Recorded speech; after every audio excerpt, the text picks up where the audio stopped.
صرف بلا لا الہ الا اللہ، یہ معلوم یہ فرش ادا لا الہ الا اللہ۔ الحمد للہ رب العالمین، والصلاة والسلام على سید الانبیاء والمرسلین، حبیب الہ العالمین ابی القاسم محمد،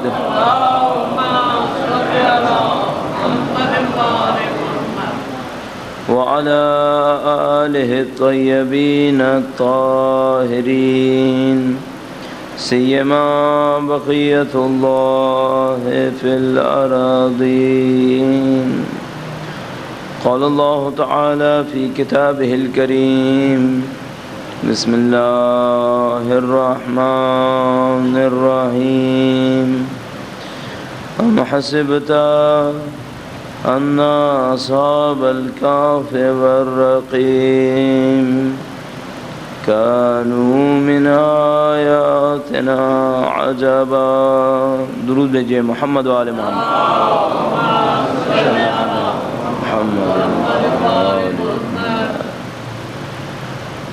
پروردگار عالم نے اس کائنات کے نظم و ضبط میں انسانیت کی ہدایت کے لیے جہاں تمام نشانیوں کو رکھا ہے اور کائنات کو اس طرح سے بنایا ہے کہ انسان نشانیوں کو حاصل کرتا رہے، اللہ کی ہدایت کے راستے پر چلتا رہے، وہاں اس نے اس کائنات میں کچھ سنتیں بھی تعبیر فرمائی ہیں، اور اللہ کی سنتیں در حقیقت وہ قوانین ہیں کہ جو آفاقی حقیقت کے عنوان سے کائنات میں جگہ جگہ نظر آتے ہیں۔ قرآن کریم میں ان کو سنت اللہ کی تعبیر کیا گیا ہے کہ اللہ کی سنتیں ہیں، کچھ معاشرتی سنتیں ہیں، کچھ فردی سنتیں ہیں۔ مثلا فردی سنتوں میں آپ دیکھ لیجئے تو فرمایا کہ وَمَنْ يَعْمَلْ مِثْقَالَ ذَرَّةٍ خَيْرًا يَرَهُ وَمَنْ يَعْمَلْ مِثْقَالَ ذَرَّةٍ شَرًّا يَرَهُ۔ جو ذرہ برابر بھی نیکی کرے گا اسے دیکھے گا، جو ذرہ برابر بھی برائی کرے گا اسے دیکھے گا۔ یہ ایک فردی سنت ہے۔ ایک معاشرتی سنت ہے، اور وہ یہ ہے کہ وَلَوْ أَنَّ أَهْلَ الْقُرَىٰ آمَنُوا وَاتَّقَوْا لَفَتَحْنَا عَلَيْهِمْ بَرَكَاتٍ مِّنَ السَّمَاءِ وَالْأَرْضِ۔ اجتماعی سنت یہ ہو گئی کہ اگر اہل قریہ ایمان لاتے، تقوی اختیار کرتے تو ہم زمین و آسمان کی برکتیں ان پر نازل کر دیتے۔ اسی طرح سنتوں میں سے ایک سنت امتحان اور آزمائش ہے کہ پروردگار عالم نے دنیا میں کسی بھی فضیلت کو بغیر امتحان کے قرار نہیں دیا ہے۔ اور کل آپ کی خدمت میں عرض ہوا کہ ظالم کے سامنے بولنا یہ ابتلا ہے، یہ امتحان ہے، یہ ایک آزمائش ہے، اور اس میں جو مبتلا ہوتا ہے اس کو مشکلات اٹھانی پڑتی ہیں، مصائب اٹھانے پڑتے ہیں۔ اب یہ ہے کہ قرآن کریم ارشاد فرماتا ہے کہ بعض کفار اس طرح سے کہا کرتے تھے کہ اگر نبی کا ساتھ نہ دیتے تو شہید نہ ہوتے۔ نبی اکرم جنگ میں اصحاب کو لے گئے، جنگ ہوئی تو ظاہر ہے جنگ میں جہاں مارنا ہے وہاں مرنا بھی ہے، کچھ لوگ شہید بھی ہوئے، تو کہا کہ اگر یہ ہمارے ساتھ ہوتے تو شہید نہ ہوتے، مارے نہ جاتے۔ پروردگار عالم نے فرمایا کہ اگر تمہاری موت آنی ہوتی تو وَلَوْ كُنْتُمْ فِي بُرُوجٍ مُشَيَّدَةٍ، تم بڑے بڑے بلند و بالا میناروں کے اندر بھی چھپے ہوتے تو موت تم تک پہنچ جاتی۔ اللہ نے اگر موت لکھی ہوتی تو پہنچ جاتی تمہارے پاس بھی۔ تو یہ نہیں ہے کہ ہم یہ راستہ اختیار کرنے کی کوشش کریں جس میں کوئی مشکل نہ آئے، جس میں کوئی مصیبت نہ آئے، جس میں کوئی آزمائش نہ ہو، جس میں کوئی امتحان نہ ہو۔ ایسا ایک راستہ کم سے کم دین کے راستے سے مطابقت نہیں رکھے گا۔ دین کے راستے میں ابتلا ہے، آزمائش ہے، اور حق بولنے میں تو یقیناً ہے، اور یہ تو کہ حق بولیں اور آپ کو مصیبت کا سامنا کرنا پڑے، یہ تو کوئی دینی معاملہ بھی نہیں ہے، دنیاوی میدانوں میں بھی قبول شدہ بات ہے کہ وہ جو مصرع مشہور ہے کہ حرف حق بلند شود دار می شود، کہ اگر آپ نے حرف حق اپنی زبان سے نکالا تو پھر وہ سولی پہ تبدیل ہو جاتا ہے۔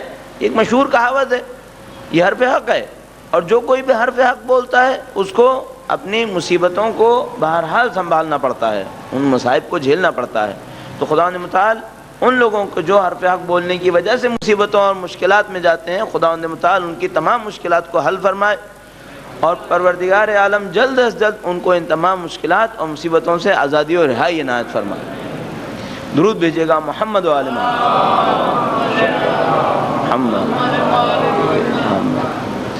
اور انبیاء علیہ السلام کا کام یہی ہوتا ہے، بار بار آپ نے عرض کروں گا، آپ تاریخ انبیاء کا ملاحظہ فرمائیے تو جا بجا کام یہی ہوتا ہے کہ وہ لوگوں کو حق کی طرف لا رہے ہوتے ہیں، اور کبھی ایک دفعہ بھی یہ نہیں کہتے کہ اگر تم حق پر چلے تو مشکل کوئی نہیں آئے گی، نہیں، وہ یہ کہتے ہیں قولوا لا الہ الا اللہ تفلحوا، کہو کہ اللہ کے سوا کوئی معبود نہیں ہے کامیاب ہو جاؤ گے۔ وہ یہ نہیں کہتے کہ قولوا لا الہ الا اللہ کوئی مصیبت نہیں آئے گی، نہیں، بلکہ اس کا الٹا فرماتے ہیں۔ تو قرآن کریم ارشاد فرماتا ہے کہ کیا تم نے یہ سمجھا ہے کہ تمہاری آزمائش نہیں ہوگی؟ گزشتہ اقوام کی آزمائش ایسی ہوتی تھی کہ ان کے انبیاء تک کہہ اٹھتے تھے کہ اے اللہ وہ مدد کہاں ہے جس کا تو نے وعدہ کیا تھا۔ آزمائش تو سب کی ہونی ہے۔ اب پروردگار عالم نے انسان کو عقل سے نوازا ہے کہ وہ ان آزمائشوں کے اندر اپنے لیے راستے کو ڈھونڈتا رہے، آسان کی تلاش نہ کرے بلکہ صحیح اور حق پر مبنی راستے کی تلاش کرے، اور یہی عقل سب سے بڑی رہنما ہے تمام امور کے اندر، کم سے کم ابتدائی طور پر۔ تو عرض ہوا کہ پروردگار عالم نے جب اپنے انبیاء کی شناخت کروانی تھی، معرفت کروانی تھی، اس بات کو دیکھتے ہوئے کہ تمام انسانوں نے انبیاء نہیں بننا تھا، یہ ممکن بھی نہیں تھا اور معقول بھی نہیں تھا، تو جب چند لوگوں نے نبی بننا ہے تو اب اللہ نے جو ذمہ داری دی انسانوں کے اوپر وہ یہ کہ اپنی عقل کے ذریعے سے نبی کی شناخت کریں۔ اور ہم نے عرض کیا کل کہ کس طریقے سے معجزہ عقلی دلیل فراہم کرتا ہے کسی نبی کی نبوت کے اوپر، کہ ایک معجزہ جب نبی لے کر آتے ہیں تو وہ ایک دعویٰ فرماتے ہیں اور وہ کہتے ہیں کہ اس معجزے کا مطلب یہ ہے کہ چونکہ تم انسان انجام نہیں دے سکے، یہ کام انسان کے بس کی بات نہیں ہے، اور میں بھی کہتا ہوں کہ یہ انسان کے بس کی بات نہیں ہے، چونکہ میرا خدا سے خاص رابطہ ہے، لہذا خدا نے میرے ذریعے انجام دلوایا ہے یہ کام، اور اسی رابطے کے تحت میں اللہ سے وہی حاصل کیا کرتا ہوں، ہدایت حاصل کرتا ہوں جو تم تک منتقل کروں۔ اب کل ایک بہت معقول سوال ہوا، وہ یہ کہ، اور جہاں کہیں معقول سوال ہو اس سے ہم یہ سمجھتے ہیں کہ کام مفید ہو رہا ہے، اور جہاں نامعقول سوال ہوتے ہیں اس سے ہم یہ سمجھ رہے ہوتے ہیں کہ کام ضائع ہو رہا ہے۔ لیکن بہت معقول سوال ہوا، اور وہ یہ کہ اگر معجزے کے طور پر کسی نبی نے کوئی عمل انجام دیا ہو تو کیا قیامت تک اسے کوئی انجام نہیں دے سکے گا، یا امکان موجود ہے کہ جب ان نبی کی نبوت کا دور ختم ہو جائے تو کوئی اور انجام دے لے؟ تو کیا یہ امکان موجود ہے؟ تو ہمارا عرض یہ ہے کہ جس صورت میں نبی معجزے کو انجام دیتے ہیں، چاہے 4000 سال پہلے بھی انجام دیتے ہوں، اس صورت میں دنیا میں کوئی انجام نہیں دے سکے گا، اس صورت میں کوئی انجام نہیں دے سکے گا۔ اب مثال کے طور پر حضرت عیسیٰ کا ایک معجزہ ہے کہ وہ بیماروں کو شفا دیا کرتے ہیں، کہ اللہ تعالیٰ نے قرآن کریم میں لکھا، تاریخ میں ہے کہ حضرت عیسیٰ بیماروں کو شفا دیتے ہیں۔ اب اگر میڈیکل سائنسز ایک ایسی جگہ پر پہنچ جائیں، میں آپ کے ذہن میں ہلکا سا ایک خاکہ اجمالی طور پر قائم کرتا چلوں، اور میں آپ کو عرض کر دوں، کل میں نے شاید مختصراً عرض کیا تھا، نہیں معلوم، آج ہم نے وہ دیکھ لیا اس کا اثر، تو علمی لحاظ سے بھی عرض کرتا چلوں کہ اگلے چند سالوں میں علمی لحاظ سے اس بات میں کوئی مشکل نہیں ہے کہ ایک انسان کے جو بظاہر مر گیا ہو، جسم سے دماغ کو نکال کر کہیں اور ٹرانسپلانٹ کر دیا جائے، اور وہ جو کہیں اور ہو وہ بھی جسم کے اعتبار سے عیناً ویسا ہی ہو جیسا یہ آدمی مرنے والا ہو۔ یہ دونوں چیزیں سائنس کے اعتبار سے بالکل ممکن ہے، نہایت یہ کہ پریکٹیکلی ابھی نہیں ہوئی ہیں، پریکٹیکلی ابھی نہیں ہوئی ہے۔ اگر ہیومن کلوننگ ہو جاتی ہے، جیسا کہ چانسز بہت زیادہ ہیں کہ ہو جائے گی، تو ایک انسان کا اپنی جیسی ایک اور باڈی کا بنوا لینا یہ مشکل کام نہیں ہوگا، نہایت یہ کہ عمر کا فرق باقی رہے گا۔ مثلا اگر کسی انسان نے 20 سال کی عمر میں کلوننگ کروائی تو اس کا جو کلونڈ باڈی ہوگی وہ 20 سال کم عمر کی ہوگی۔ اب اگر یہ کہ ایک بچے کے پیدا ہوتے ہی ایک باڈی کلون کروا دی تو وہ اسی کی عمر کے ساتھ ساتھ بڑھتی بھی رہے گی، اور اس میں دوسری بحثیں اور آئیں گی کہ اب اگر یہ آدمی کہیں مر رہا ہوا اور سائنس میں یہ صلاحیت آ گئی کہ دماغ کو ٹرانسپلانٹ کر سکیں، تو وہ اس کے جسم سے یہ دماغ نکال کر اس کلون باڈی کے اندر ڈالنے کی کوشش کریں گے. اور مجھے یوں احساس ہوتا ہے کہ شاید انسان کو محتاط ہو کے کہنا چاہیے، میرا نہیں خیال 20-25 سال سے زیادہ اب اس کام کے ہونے میں لگے گا. میرا اپنے خیال ہے سائنسی اعتبار سے یوں نظر آ رہا ہے کہ 20-25 سال کے اندر یہ معرکہ ہو جائے گا.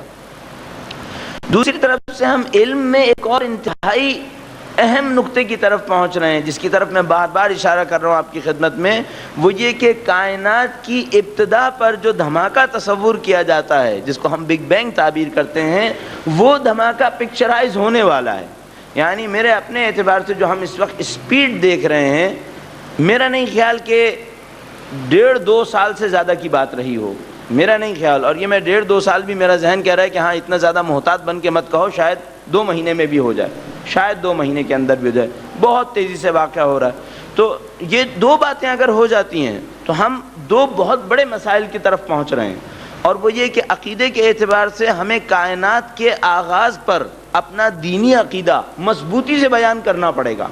چونکہ یہ لوگ جو پکچرز لیں گے، نہیں معلوم اس کو ٹرولی پیش کریں گے یا نہیں کریں گے. ممکن ہے اس کے اندر کچھ ہینڈلنگ کر دیں، اس کے اندر کوئی تبدیلی کر دیں اور ایک نیا عقیدہ دینے کی کوشش کریں. اور دوسرا معرکہ وہ ذرا دور ہے کہ میں نے عرض کیا 20-25 سال کے بعد کہ اگر ایسا ہو جاتا ہے تو لوگوں کے ذہنوں میں یہ شبہ ڈالنے کی کوشش کریں گے کہ مردہ کو ہم بھی زندہ کر سکتے ہیں. وہ یہ کہ اگر ایک آدمی مر رہا ہو تو اس کا دماغ نکال کر ہم بھی کہیں ڈال کر اس کو ایک نئی زندگی دے سکتے ہیں.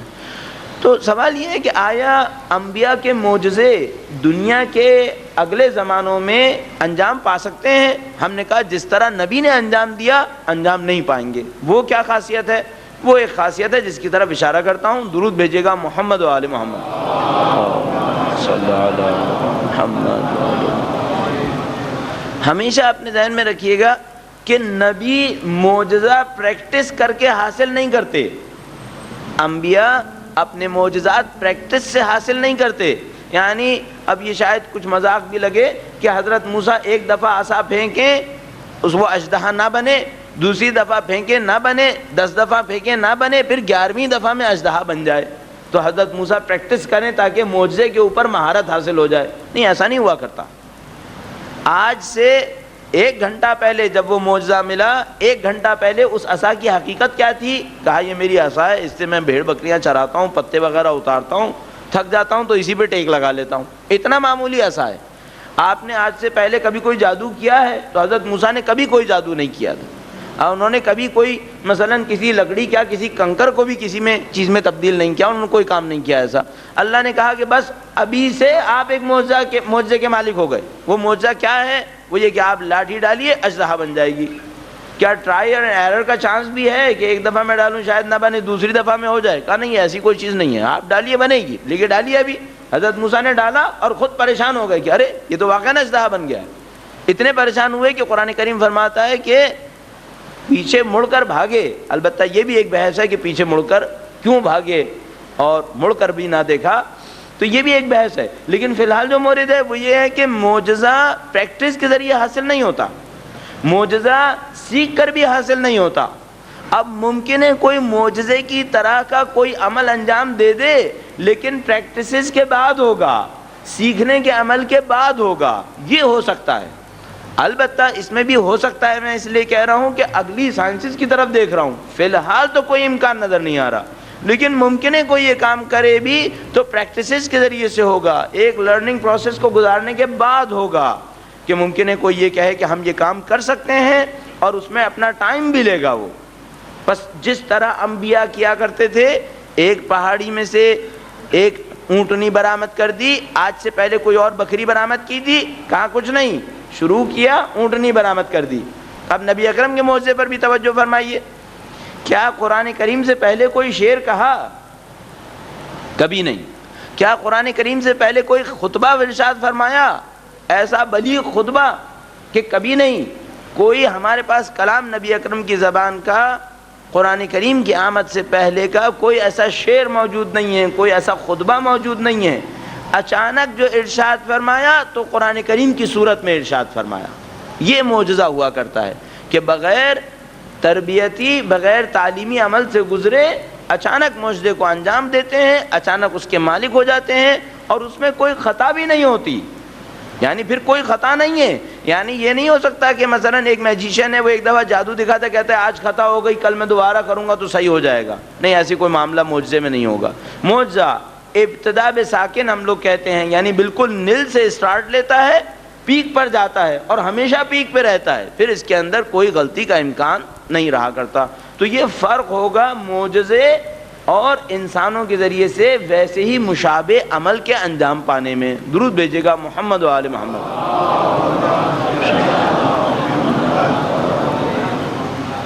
اب نبی انبیاء علیہ السلام تشریف لائیں گے, ایک دعویٰ کریں گے کہ ہمارا اللہ کے ساتھ ایک خاص رابطہ ہے, ہمیں وحی ملتی ہے.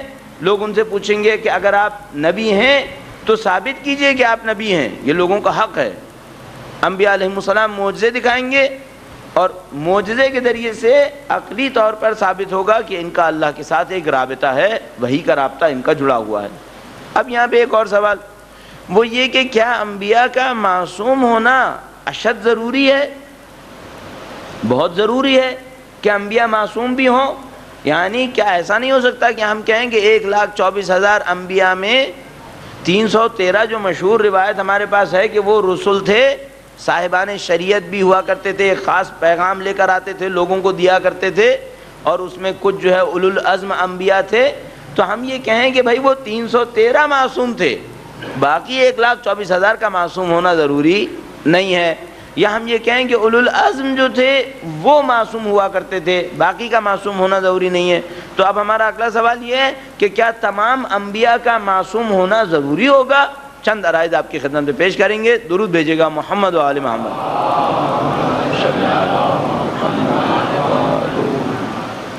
اب ہم اس سوال کو اس طرح سے حل کرتے ہیں کہ اگر معصوم نہ ہو تو کیا کام چل سکے گا؟ ہمیں یہ کہنا ہے کہ ان کا معصوم ہونا ضروری ہے, تو ایک لمحے کو یوں تصور کرتے ہیں, اگر معصوم نہ ہو تو کیا ہوگا؟ اگر اس پہ کام صحیح ہوگا تو پھر ہمیں یہ دیکھنا ہوگا کہ پھر معصوم ہونا کیوں ضروری ہے. تو ایک لمحے کو سوچئے کہ نبی اکرم معصوم نہیں ہو, نعوذ باللہ تعالی, انبیاء معصوم نہ ہوں, جیسا کہ بدقسمتی سے ہماری تاریخ کے, یعنی عام مسلمانوں کی تاریخ کے بعض واقعات انتہائی عجیب ہیں, اور انسان پڑھ کر یہ سوچتا ہے کہ بھائی یہ واقعہ نبی اکرم کی ذات مقدس سے کس طرح سازگار ہے. بہت مشہور واقعہ, ہمارے جوان طلاب جو ہیں وہ طالب علم بہت مشکلات میں پھنس جاتے ہیں جب وہ اسلامیات کے پیپرز وغیرہ دے رہے ہوتے ہیں مختلف جگہوں پر, تو میں وہاں پر اپنی کلاس میں تو عرض کر ہی دیا کرتا ہوں, کیونکہ یہاں پر بھی چند لوگ ہوں گے جو اس سے فائدہ اٹھائیں گے, تو یہاں پر بھی عرض کر دوں. اب وہ مشہور واقعہ ہے کہ حضرت نبی اکرم جو ہیں وہ غار حرا میں تشریف فرما تھے, وہ فرشتہ آیا اور نبی اکرم گھبرا گئے, اور اس فرشتے سے بہرحال جو بھی ان کا مکالمہ ہوا, اس کے بعد غار سے باہر تشریف لائے, اور غار سے باہر تشریف لانے کے بعد اس فرشتے کو اس کی عجیب و غریب ہیئت میں, بہت خطرناک ڈرانے والی ہیئت میں افق پر دوبارہ دیکھا, اور اس کے بعد گھر تشریف لائے, حضرت خدیجہ سے بات کی, حضرت خدیجہ نے اطمینان دلایا کہ لوگ آپ کو پریشان نہیں کریں گے. ورقۃ ابن نوفل کے پاس لے گئیں جو ان کے رشتہ دار بھی ہیں اور وہ دین عیسائیت پر ہیں, اور انہوں نے عیسائی کتابوں کا بہت مطالعہ کیا ہوا ہے. وہ ورقۃ ابن نوفل کے پاس لے گئیں, اور ورقۃ ابن نوفل نے نبی اکرم کو بتایا کہ اے, نبی اکرم کا نام لیا کہ فلاں, آپ نے جس مخلوق سے ملاقات کی تھی وہ حضرت جبرائیل ہیں, اور پچھلی کتابوں کا مطالعہ کر کے ہمیں یہ پتہ چلتا ہے کہ یہ انبیاء کے پاس آیا کرتے ہیں, آپ کو اس میں گھبرانے کی کوئی ضرورت نہیں ہے. واقعہ یہاں پر اس طرح سے ختم کر دیتے ہیں. اچھا, بدقسمتی سے ان تفصیلات کے ساتھ جو میں نے عرض کیا آپ کی خدمت میں, اس سے بھی بلکہ زیادہ تفصیلات کے ساتھ, یہ کیمبرج کی طرف سے بھی ایک دفعہ کچھ رپورٹس آئیں ایگزامینیشنز کے اوپر, تو اس میں اس واقعے کو اسی طرح لکھنے کو کہا گیا کہ اس واقعے کو اسی طرح سے لکھا جائے جو کیمبرج کا او لیول کا ایگزامز وغیرہ ہوتے ہیں اس کے اندر بھی.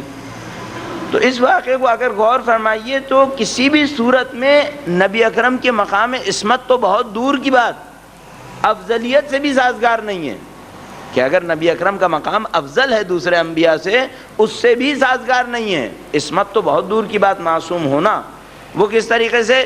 اب اس میں ہمارا ایک مکالمہ ہوا, ایک دفعہ وہ چیف ایگزامنر تشریف لائے کیمبرج کے کراچی میں, تو ایک جگہ ایک سیمینار ٹائپ کا, ورک شاپ ٹائپ کا رکھا گیا. ہم نے ان سے کہا کہ آپ نے یہ رپورٹ پبلش کی ہے؟ انہوں نے کہا ہم نے کیے. تو میں نے کہا 2 سوال آپ سے کرنا چاہوں گا. بہت نفاست کے ساتھ انہوں نے بات سنی یہ اچھائی تھی ان کی، اس میں ہمیں اعتراف کرنا چاہیے. ان کا نام ڈیوڈ تھامس تھا، عیسائی تھے اور اسلامیات کے چیف ایگزامنر تھے وہ.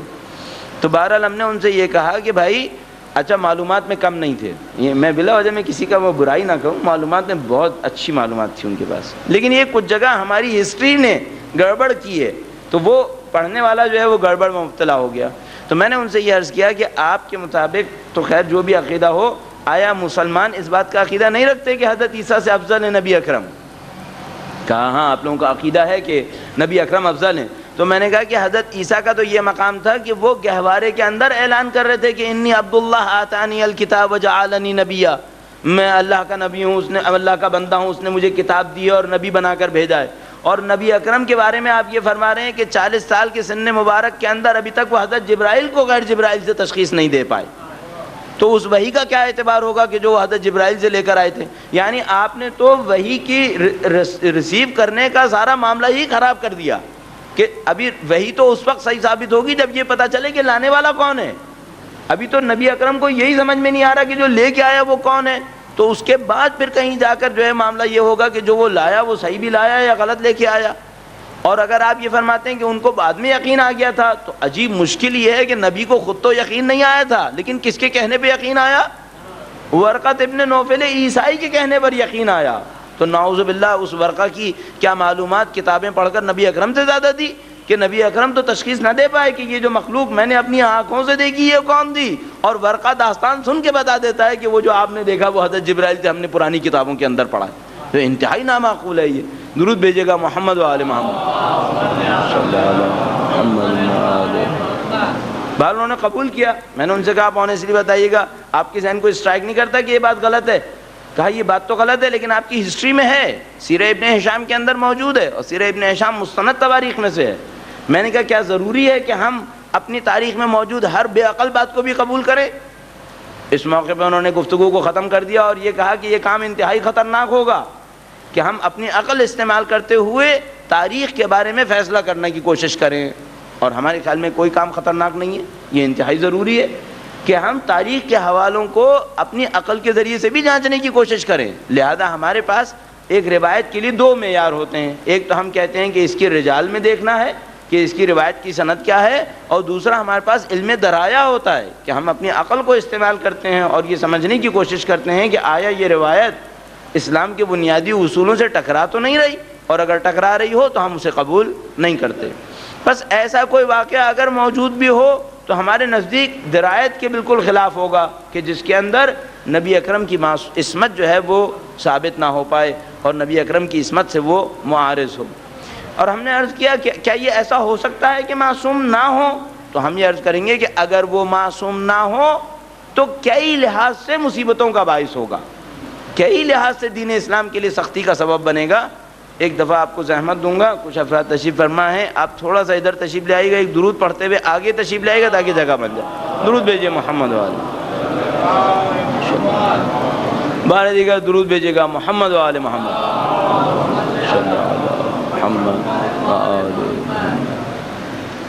ایک بار پھر درود بھیجیے گا محمد والے محمد.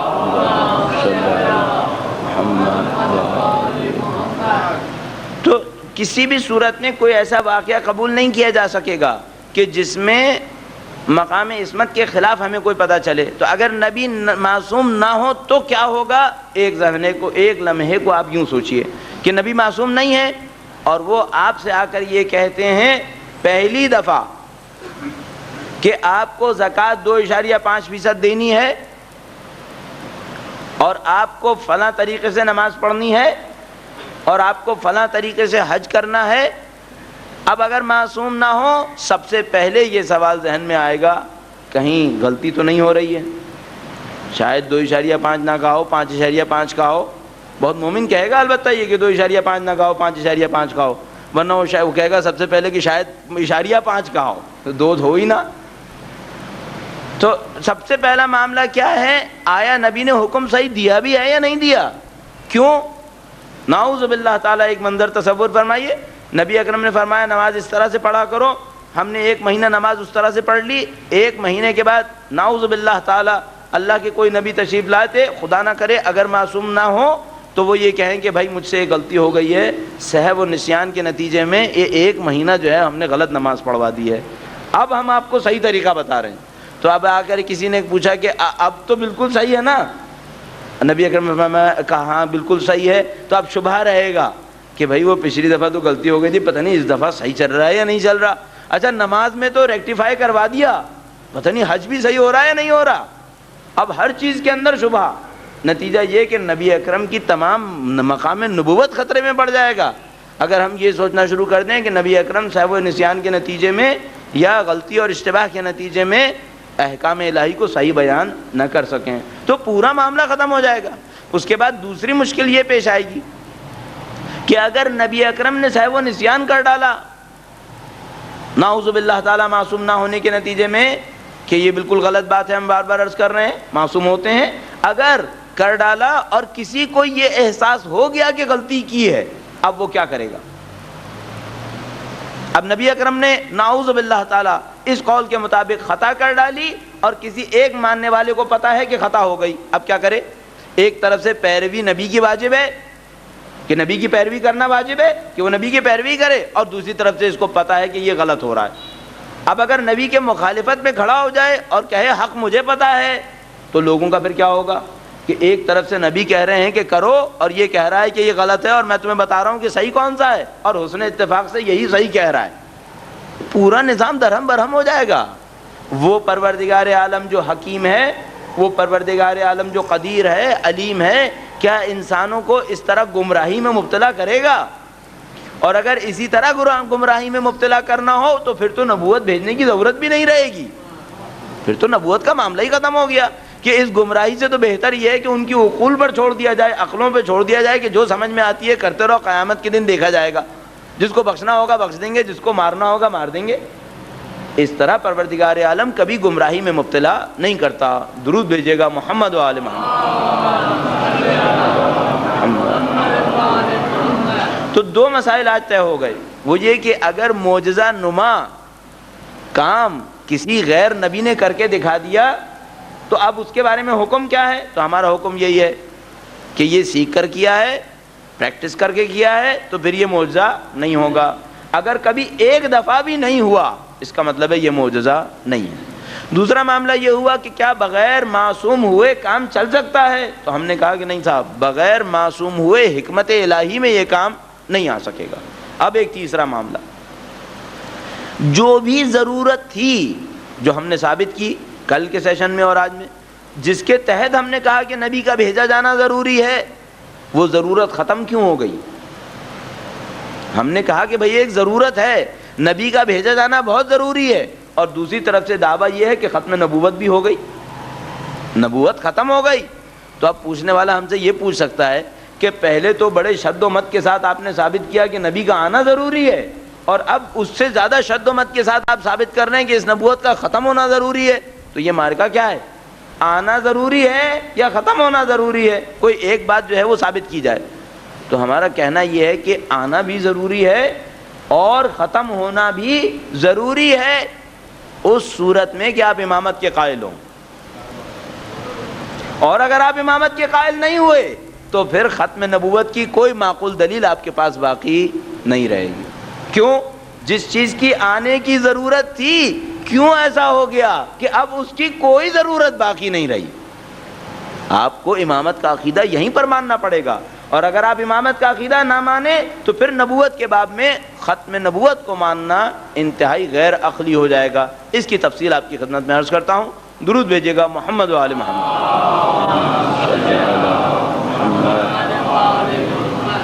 ہم نے جب انبیاء علیہ السلام کے جو ہمیں پتہ چلتا ہے کہ وظائف کیا کیا ہوتے ہوں گے، تو اس میں عرض کیا تھا کہ انبیاء علیہ السلام کا بیان شریعت ہے، اطلاق شریعت ہے، شریعت پر عمل کروانا، اور دفاع شریعت ہے، شریعت کا دفاع کرنا۔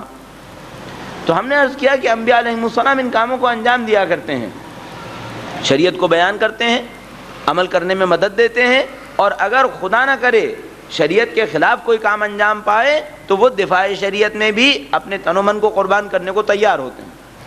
اب سوال یہ ہے کہ اللہ تعالیٰ نے شریعت کو یکجا بھیجا یا آہستہ آہستہ بھیجا؟ تو دعویٰ یہ ہے کہ یکجا نہیں بھیجا ہے بلکہ آہستہ آہستہ بھیجا. تو برسبیل تذکرہ اس پر بھی ایک جملہ عرض کر دوں. اگر ایک ساتھ بھیجتا تو کیا ہوتا؟ اگر ایک ساتھ بھیج دیتا تو کیا ہوتا؟ مثلا کس دور میں بھیجتا؟ اب حضرت آدم کے دور کے بارے میں ہم قطعیت کے ساتھ کچھ نہیں کہہ سکتے کہ حضرت آدم کا دور کتنا پرانا ہے. حضرت ابراہیم کے دور کے بارے میں یقین سے کہہ سکتے ہیں.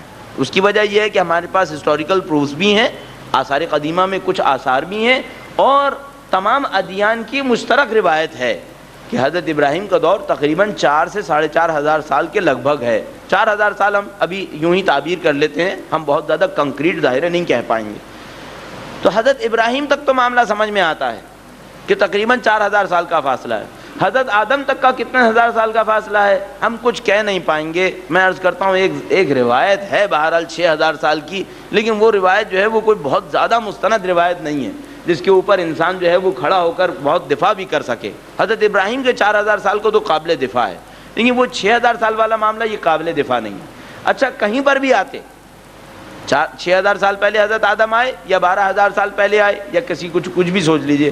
ایک تعجب کی بات یہ ہے کہ انسان کا سب سے پرانا ڈھانچہ، انسان کا اب تک نکلنے والا سب سے پرانا ڈھانچہ وہ کم سے کم 25 لاکھ سال پرانا ہے. تو اگر حضرت آدم صرف 6,000 سال پہلے آئے تو بات بڑی عجیب لگ رہی ہے کہ 25 لاکھ سال پہلے تو آپ نے انسان کا ڈھانچہ مل رہا ہے ہمیں، اور حضرت آدم صرف 6,000 سال پہلے. تو 24 لاکھ اور تقریباً 90-95 ہزار سال کا جو فاصلہ ہے، یہ بات جو ہے وہ سمجھ میں نہیں آ پائے گی. یا تو ہمیں وہ 25 لاکھ سال پہلا والا ڈھانچہ اس کے بارے میں کچھ اور کہنا پڑے گا، تو ظاہر یہ ہماری فیلڈ نہیں ہے، چونکہ سائنس تو ظاہر ہماری تو فیلڈ نہیں ہے، اسپیشلٹی تھوڑی ہے، ہم تو پڑھ کے بتا سکتے ہیں. تو اس کے بارے میں سوچنا پڑے گا کہ آیا وہ انسان ہی کا ہے اور یا کچھ اور وہ مخلوق ہے جس کا وہ ڈھانچہ ہے، یا ہمیں یہ روایت سوچنی پڑے گی حضرت آدم والی. یا ایک اور بات کہنی پڑے گی کہ حضرت آدم ابو البشر نہیں ہے، حضرت آدم پہلے انسان نہیں ہے، یا اس رائے پہ آنا پڑے گا. یہ ایک بہت بڑا علمی معرکہ ہے جو حل ہونا چاہیے. فی الحال ابھی حل نہیں ہوا ہے، یہ معرکہ حل ہوگا بعد میں. اور میں مزید اس میں آگے نہیں بڑھنا چاہوں گا کہ مجھے تو یوں لگتا ہے کہ جو ڈھانچے والا معاملہ ہے یہ ابھی اور آگے بڑھے گا، چونکہ جو مجھے ابھی تک یوں لگ رہا ہے، یعنی میں نے اپنے اس 15-20 سال جو میرا ابھی تحصیل علم کا دور شروع ہوا ہے، اس سے اب تک 10 لاکھ سال کی جمپ دیکھی ہے. یعنی اس میں جو پرانا ڈھانچہ تھا وہ 15 لاکھ سال پرانا تھا، اور اس 20 سال زمانے کی کوئی اور چیز ہمارے پاس باقی نہیں رہی ہے کتاب کی صورت میں. تو اگر اللہ کا کلام اس دور سے پہلے آ بھی جاتا تو پہلی بات تو یہ کہ بقا اور تحفظ کا کوئی امکان نہیں تھا.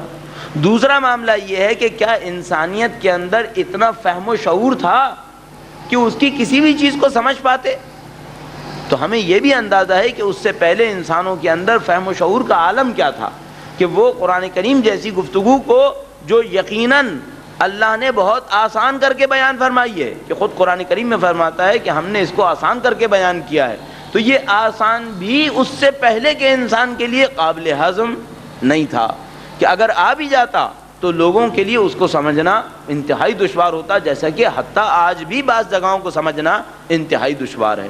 تو امکان نہیں بنتا کہ پروردگار عالم بغیر تربیت، تعلیم اور لوگوں کو ایک انداز سکھائے یکجا شریعت دے دیتا اور وہ آخری ہوتی اور کامل ہوتی اور تباہ و برباد ہو جاتی.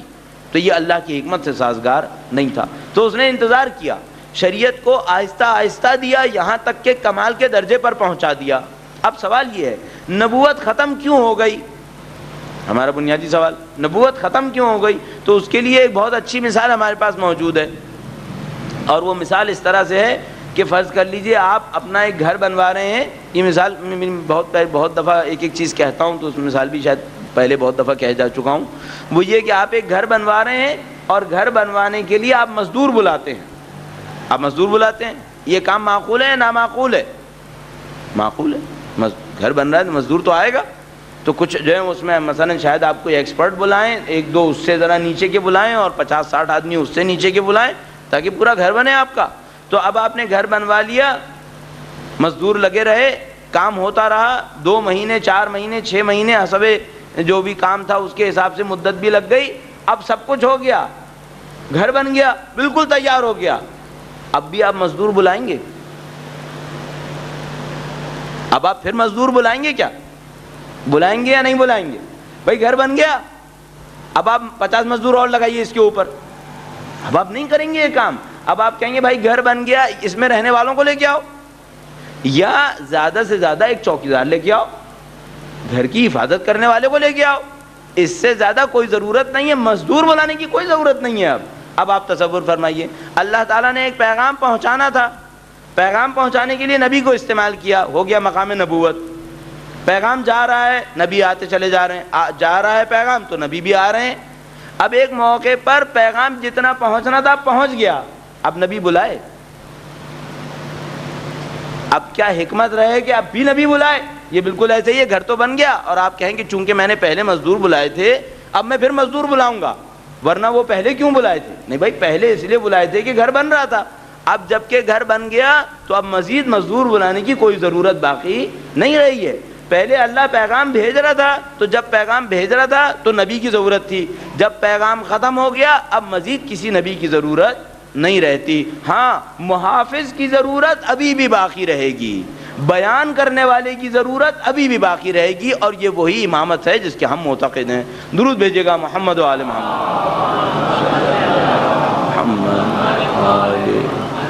تو عقل ہم سے یہ کہہ رہی تھی، اگر آپ کو یاد ہو ہم نے نبوت کا آغاز اس بات سے کیا تھا کہ عقل بشری میں تمام ذمہ داریوں کو حل کرنے کی قدرت نہیں ہے، ہمیں وحی سے مدد لینی پڑے گی.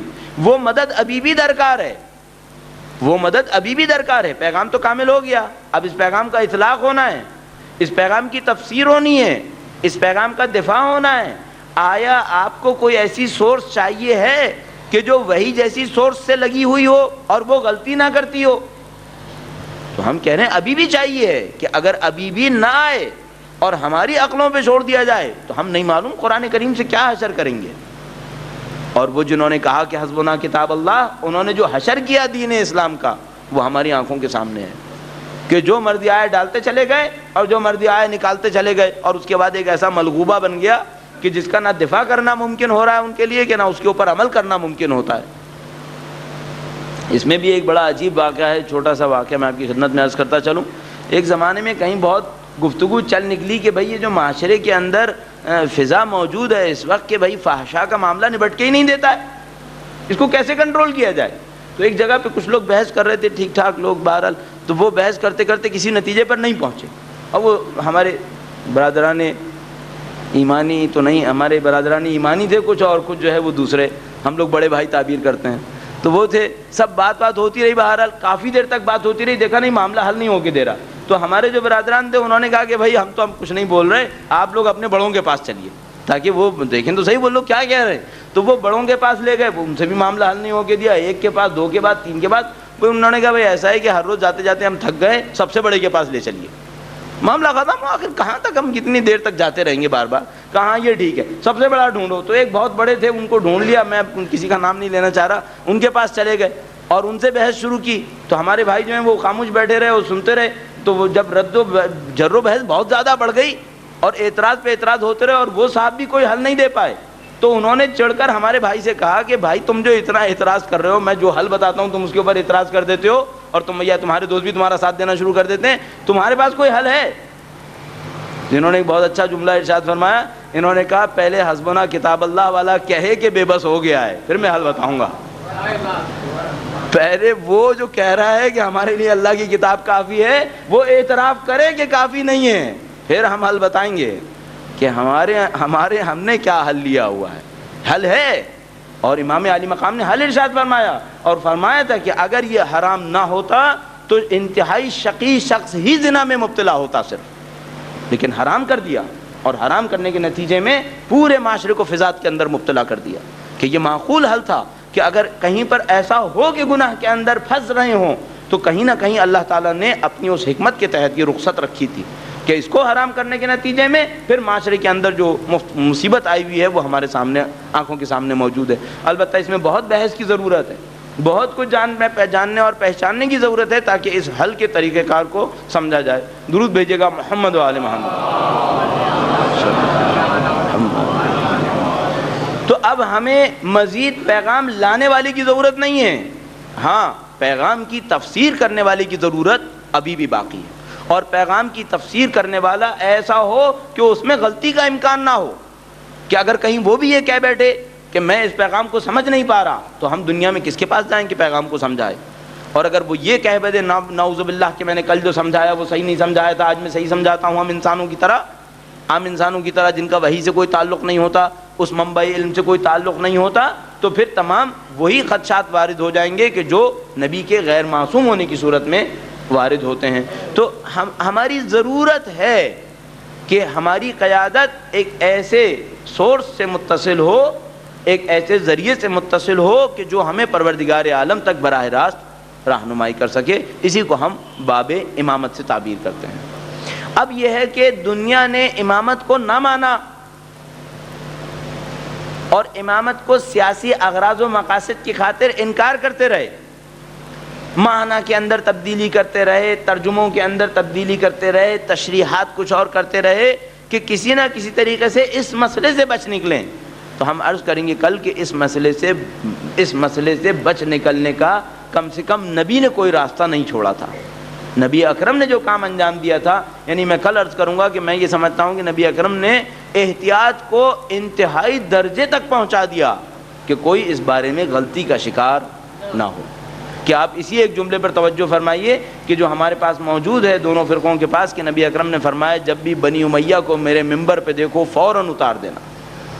اور امام عالی مقام نے خطبہ منا کے اندر ارشاد فرمایا کہ تم نے نبی اکرم کا یہ فرمان سنا اور اس کے اوپر عمل نہیں کیا تو اب تمہیں یزید جیسی مصیبت کا سامنا کرنا پڑے گا۔ اب اگر کوئی یزید کے مقابلے میں خاموش ہو کے بیٹھ بھی جائے تو وہ جو نواسہ رسول ہے وہ کیسے خاموش ہو جائے؟ اگر کسی کے دل میں اپنے دین کے لیے اتنا احساس نہیں ہے کہ وہ آئے اور یہ کہے کہ میں دین کے دفاع کے لیے جان دوں گا، تو وہ جو وارث انبیاء ہے وہ کیوں خاموش ہو جائے؟ انہوں نے فرمایا کہ تم جان دو یا نہ دو، میں اپنا سب کچھ قربان کر دوں گا، میں اس معاملے سے پیچھے نہیں ہٹوں گا۔ لہذا پہلے دن سے ارشاد فرما دیا کہ میرا جیسا اس جیسے کی بیعت کبھی نہیں کرے گا۔ اس معاملے کو انہوں نے پہلے دن ہی سے مرقوم کر دیا، اور اس کے بعد تاریخ کا ایک عظیم الشان لشکر ترتیب دیا، ایک ایسا لشکر جس کا فرد اپنی پاکیزگی، اپنی صداقت میں بے مثال تھا، ایسی پاکیزگی، ایسی صداقت جس کا دنیا کو کوئی شخص انکار نہ کر پائے۔ اور اسی پاکیزگی اور صداقت سے امام کے رشتے خود بخود واضح ہوتے چلے جاتے ہیں کہ اتنی پاکیزگی اور صداقت سوائے امام کے رشتوں میں کہیں اور نظر آنا انتہائی مشکل تھا۔ لہذا امام علی مقام نے تمام اقربا کو جمع کیا اور فرمایا کہ دیکھو یہ وہ معرکہ ہے جس میں مجھے پاکیزہ خون کی ضرورت ہے اور تم جیسوں کا لہو اسلام کے کام آنے والا ہے۔ تو تمام لوگ جمع ہو گئے اور ہر ایک مشتاق شہادت، کہ جب شب عاشور آئی تو ہر شخص شہادت کے لیے مشتاق اور بیتاب، یہاں تک کہ امام علی مقام کو لوگوں کا امتحان لینے کے بعد جگہ بھی دکھانی پڑی اور بتایا کہ یہ تمہارا مقام ہوگا، یہ فلاں کا مقام ہوگا۔ اور عین موقع پر جب وہ یہ ارشاد فرما رہے تھے کہ سب شہید ہو جاؤ گے تو حضرت قاسم پکار اٹھے کہ اے امو جان میں بھی شہید ہو جاؤں گا۔ کہ انسان یہ سوچا کرتا ہے کہ اس سن مبارک کے اندر شہادت کی اتنی طلب خاندان نبوت ہی کے اندر ہو سکتی ہے کہ اس سن کے اندر فرمایا اے امو جان کیا کل میں بھی شہید ہو جاؤں گا؟ امام علی مقام کی آنکھوں میں آنسو آ گئے، کل کے واقعات ان کے ذہن میں پھرنے لگے اور ارشاد فرمایا انتہائی اجمال کے ساتھ، انتہائی مبہم رکھتے ہوئے کہ اے قاسم کل سب مارے جائیں گے، حتیٰ علی اصغر شیرخوار بھی شہید ہو جائیں گے۔ اب تفصیل کیا بتاتے کہ قاسم کے ننھے سے دل کے لیے عاشور کے بعد کی تفصیلات انتہائی سخت تھیں۔ فوراً پکار اٹھے کہ اے امو جان کیا دشمن ہمارے خیموں تک بھی پہنچ جائیں گے؟ فرمایا نہیں میرے فرزند، بس اتنا فرمایا کہ اے میرے فرزند میں علی اصغر کو اپنے ہاتھوں پر لے کر میدان تک جاؤں گا، اور باقی تفصیلات حضرت قاسم سے بھی چھپا لی کہ وہ جو منظر ہے وہ قاسم کا شجاع دل برداشت نہ کر سکے گا، غیرت مند دل برداشت نہ کر سکے گا۔ اور پھر وہ روز عاشور آئی کہ ہر ایک ماں نے اپنے اپنے بچوں کو تیار کرنا شروع کیا، اور حضرت قاسم کی والدہ وہ بیوہ ہے امام علی مقام کی، وہ اپنے فرزند کو تیار کرتی ہیں اور امام علی مقام کی حضور روانہ فرماتی ہیں۔ حضرت قاسم تشریف لائے، راوی کہتا ہے جیسے حضرت قاسم امام کے خیمے میں آئے امام علی مقام نے سر اٹھا کر استفسار کیا کہ کیوں میرے فرزند کیوں تشریف لائے؟ کہا مولا بس بس اب ہمیں بھی جان دینے کی اجازت فرمائیے۔ جیسے یہ سنا گلے سے لگا لیا، بار بار فرماتے تھے تم تو میرے بھائی کی نشانی ہو، اے قاسم تم تو میرے بھائی کی نشانی ہو۔ اور میں اپنے ذہن میں سوچا کرتا ہوں کہ جب قاسم کو دیکھتے ہوں گے تو اپنے بھائی کا 70 تیروں سے چھدا لاشا یاد آتا ہوگا، امام علی مقام کا وہ سبز رنگ پہ مائل بدن یاد آتا ہوگا جو بدن پہ زہر کی تاثیر میں سبز ہو گیا تھا۔ حضرت قاسم کو لیا، آغوش میں لیا، اتنا روئے کہ راوی کہتا ہے دونوں کو غشی آ گئی۔ ایک موقع پر امام علی مقام بیدار ہوئے، حضرت قاسم نے پھر ارشاد فرمایا، کہا مجھے اجازت دیجئے۔ راوی کہتا ہے امام علی مقام کے ہاتھ چومنا شروع کر دیے، ایک موقع پر قدموں میں گر گئے، کہا ابو اب اگر اجازت نہ دی تو سر نہیں اٹھاؤں گا۔ یہ کہا کہ امام علی مقام نے اٹھایا، اجازت مرحمت فرمائی، حضرت قاسم کو اپنے ہاتھوں تیار کیا، امامہ رکھا سر کے اوپر، تحت الحنک کو شانوں کے دونوں طرف سے لٹکا دیا۔ اس طرح تیار کرنے کے بعد خیمے سے باہر لانے لگے تو اب تک تو تیار کر رہے تھے، جب خیمے سے باہر لانے لگے تو قاسم نے کہا کہ اے بیٹا قاسم ذرا میرے نزدیک آؤ۔ نزدیک آئے تو گریبان چاک کیا۔ قاسم نے پوچھا ابو جان اب تک تو آپ تیار کر رہے تھے، یہ ہمارا گریبان کیوں چاک کر دیا؟ فرمایا بیٹا یہ یتیمی کی نشانی ہے، شاید کسی کو سحر رحم آ جائے۔ میرے فرزند یہ یتیمی کی نشانی ہے لیکن کسی کو رحم نہ آیا۔ وہ فرزند حسن مظلوم زمین کے اوپر گرے، اپنے چچا کو پکارا، امام علی مقام اوقاف کی تیزی سے لپکے، اس لپکنے میں لشکر ادھر سے ادھر ہوا اور قاسم کی آواز آتی رہی، اے چچا جان مدد کو آئیے۔ اور بس آخر میں ایک جملہ کہ تمام کے لاشیں شہادت کے بعد پامال ہوئے اور قاسم کا لاشا حیاتی میں پامال ہوا۔ وَسَيَعْلَمُ الَّذِينَ ظَلَمُوا أَيَّ مُنْقَلِبٍ يَنْقَلِبُونَ۔ اے پاک پروردگار بحق محمد و آل محمد اس قلیل سی عبادت کو قبول فرما۔ اے پاک پروردگار بحق محمد و آل محمد دنیا اور آخرت میں ان کی ہمراہی نصیب فرما۔